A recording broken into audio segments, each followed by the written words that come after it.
Hello, Brian Weeks here again with another MMCD contract consideration. This video clip will cover the topic of coping with COVID-19.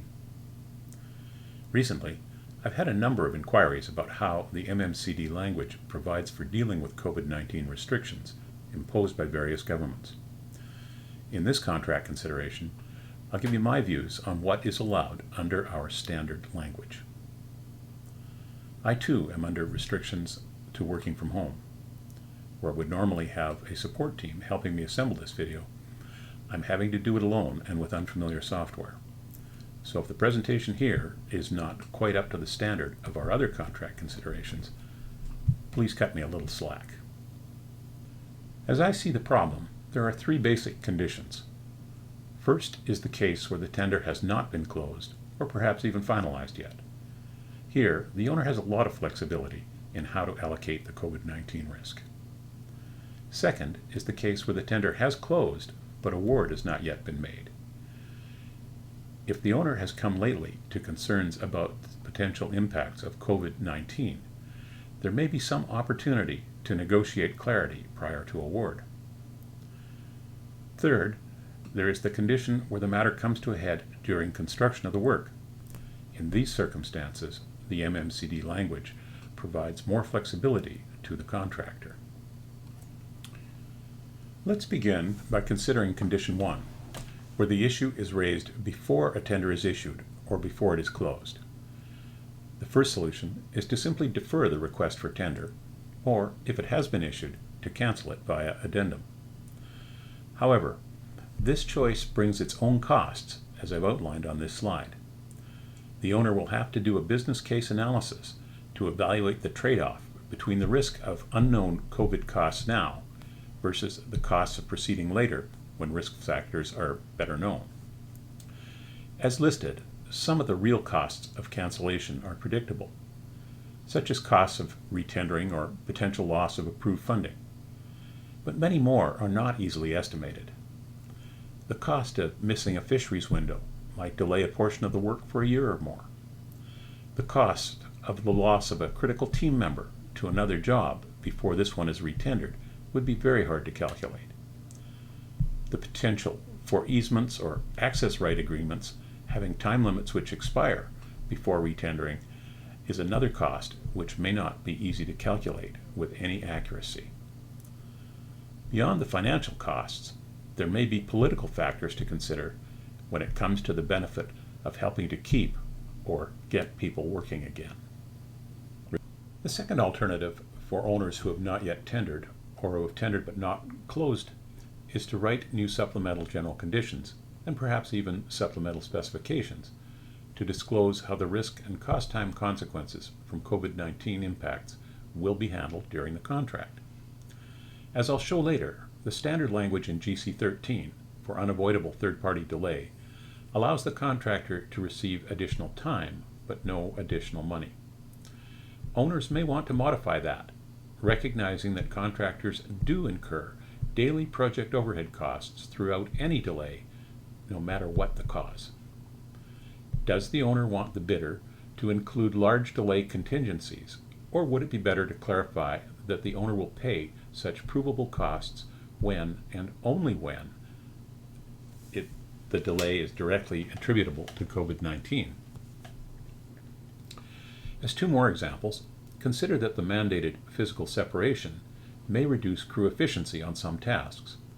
Another example we've seen in the past is where contractors are left holding the bag when suppliers refuse to honor quotations by claiming force majeure exemptions.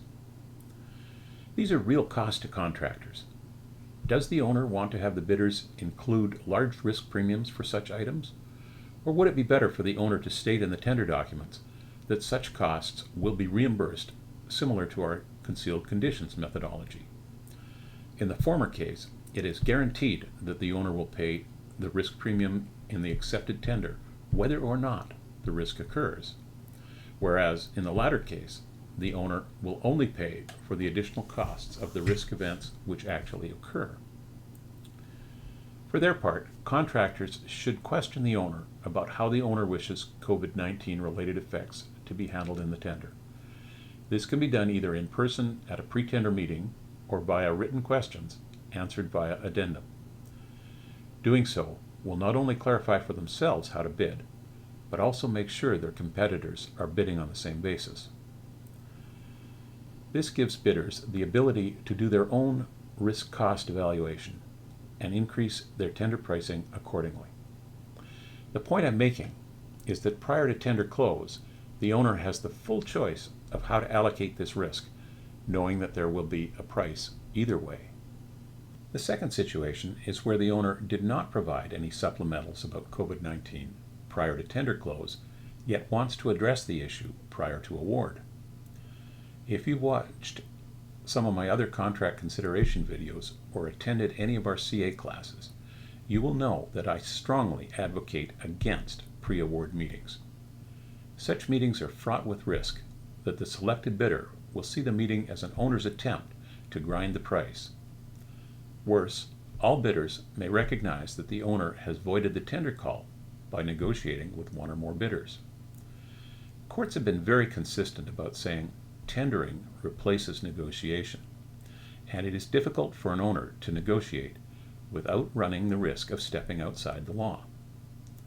For this reason, any owner considering changing terms prior to award is most strongly advised to consult with their lawyer first. Now, it is possible to write language into the instructions to tenderers to allow owners to negotiate with one or more bidders. But if you're planning to do that simply for COVID-19 reasons, why not just write and issue the necessary supplementals before tender close? If an owner feels that pre-award discussions are necessary to clarify the risk allocation, I suggest two strategies to follow. First, negotiate only with the bidder who would have been awarded anyway. And second, make sure that the owner is not perceived to be trying to get something for nothing, but rather is clarifying the rules on how additional cost and time due to COVID-19 impacts will be reimbursed once the contract is awarded. Now we come to the third condition. Here, the contract has been awarded and the contractor has started work before the COVID-19 issue becomes a problem. First, I'll deal with the options which remain to the owner, and then I'll present the options available to the contractor. If the effects are extreme, the owner may just wish to cancel the balance of the contract.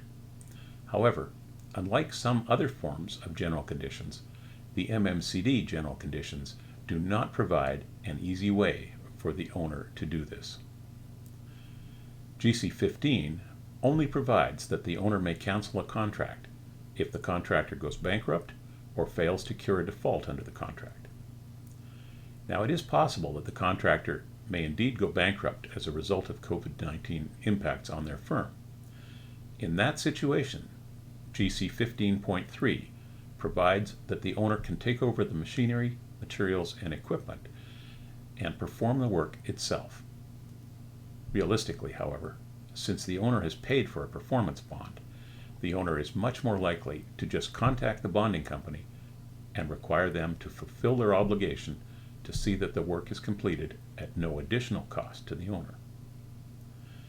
Just to finish this thought, remember that a contractor who is prevented from fulfilling its obligations through causes outside of its control is not in default. So the owner has no simple way to terminate the contract. The owner does have one option to effectively terminate the contract. The owner can direct the CA to issue a change order, reducing all quantities in the schedule of quantities and prices to the amount of work now completed. This essentially cancels the balance of the contract. Obviously, the contractor will attempt to negotiate a lump sum settlement for the effective end of the contract. I suggest this is the right starting point, as other alternatives may well lead to disputes over appropriate methodology. In effect, the owner is using the quantity underrun provisions of GC 9.4 to end the contract. GC 9.4 was intended to provide for bidder risk reduction due to poor estimating of quantities on the part of the owner. It was never intended to be the protocol for an indirect means of owner termination of the contract. GC 9.4 enables the contractor to recover provable overhead and profit markups on a line-by-line evaluation of quantities which did not reach 85% of their tendered values. The contractor is able to be reimbursed for those otherwise unrecoverable fixed costs, but only up to the 85% level. It's easy to imagine many classes of costs which result from a contract termination which would not be recoverable using this protocol. A simple example would be demobilization from the site. I'm sure you can think of numerous other examples which show how unfair this strategy would be, and hence how likely such an approach would be to be challenged. Now let's consider the contractor's options. First is the ability to claim for third-party delay, that is, delay outside the control of either party. Clearly, COVID-19 meets this condition. Paraphrasing GC 13.3.1, if the contractor is delayed in the performance of the work by any cause that is beyond the reasonable control of the contractor, owner, or contract administrator, the contractor shall be entitled to an extension of the contract time, but shall not be entitled to reimbursement of any costs. This is one of the risk balancing techniques built into the MMCD. Although contractors have daily site overhead costs which continue no matter the cause of the delay, they are expected to absorb them when neither the owner nor the contractor is responsible for the delay. There may be very significant impacts of COVID-19 beyond just a delay from time to time. Examples given earlier included physical separation causing crew efficiency to drop, and suppliers refusing to honor quoted prices. This type of impact goes far beyond adding additional daily site overhead, and I suggest that contractors have a valid argument that GC 13 is an inadequate solution to a problem as extensive as COVID-19 can create. In my opinion, when impacts from COVID-19 are recognized, the first thing for a contractor to do is to approach the CA and request a compensating change order under GC 11, unknown conditions, instead of simply a delay consideration.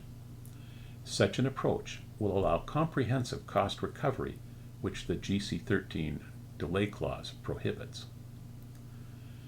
As always, the CA must evaluate the request in an impartial manner according to GC 3.6.1.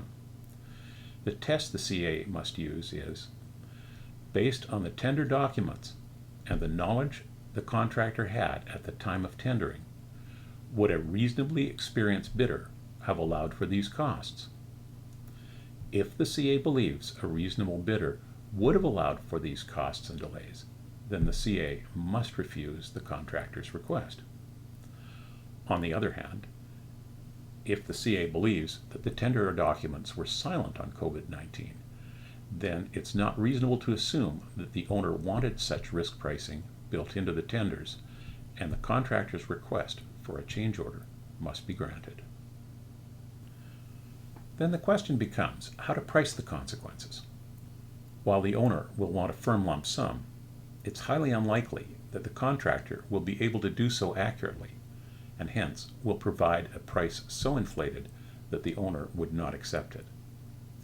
Realistically then, the majority of such situations will result in a change order where pricing is by the force account method and time extension will be negotiated on a day-by-day basis.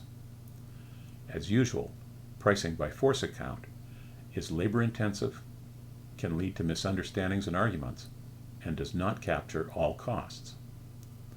As one example, whenever force account pricing is in place or even contemplated, the CA must have an inspector on site every day to be able to certify as accurate the time and material submitted by the contractor.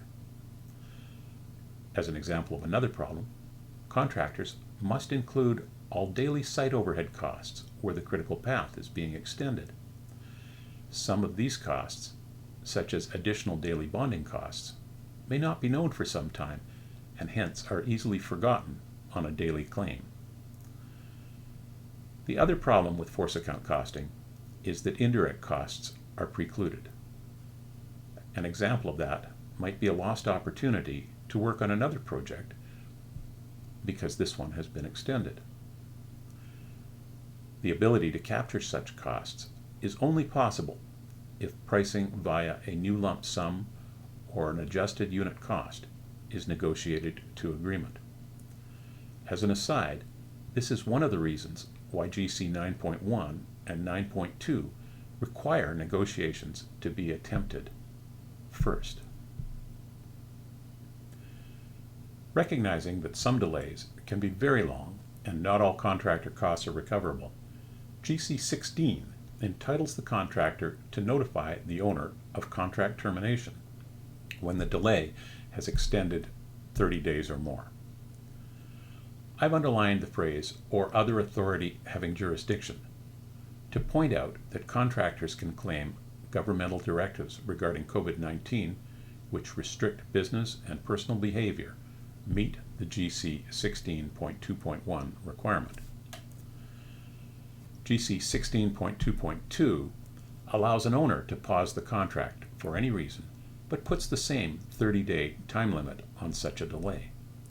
This is irrespective of the fact that the contractor can claim both costs and time extension for an owner-caused delay under GC 13.1.1.